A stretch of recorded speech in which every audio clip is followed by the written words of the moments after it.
Greetings, guzzlers, and welcome back to another episode of Ben Buys Beverages, where I sample beers so you don't have to. Unless it looks good and sounds good, and I say it tastes good, and for some reason you listen to me, then by all means, hie thyself off to your nearest beer store. In my case, it's Cottage Hill Package, and pick up some beer.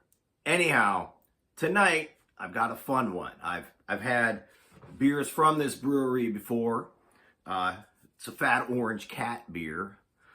Tonight, though, it's a white stout called All Cats Are Gray in the Dark, which may or may not be something that Benjamin Franklin once said. I don't know. My research was limited in that regard. And I was doing research because somebody in one of the comments was perhaps understandably upset that I don't talk about carbs or calories. And in that Hulk Hogan video, I forgot to do the ABV. Well, here's the deal. I did some research on this beer specifically, and then a few others, just, while I had the computer out.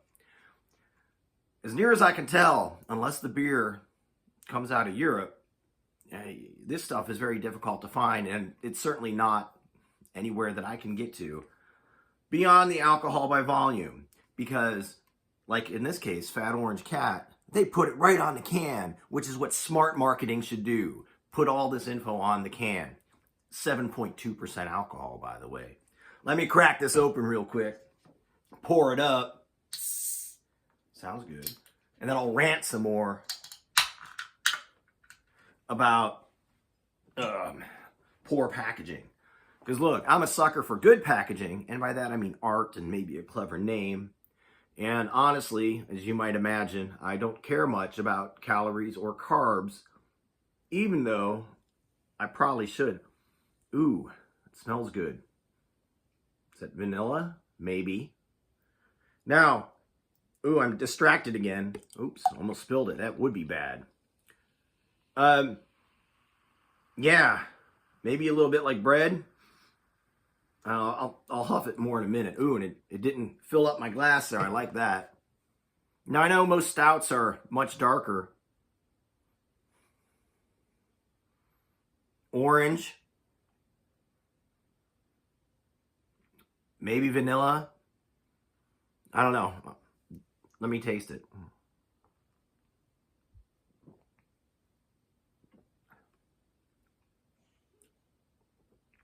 That's a tasty beer.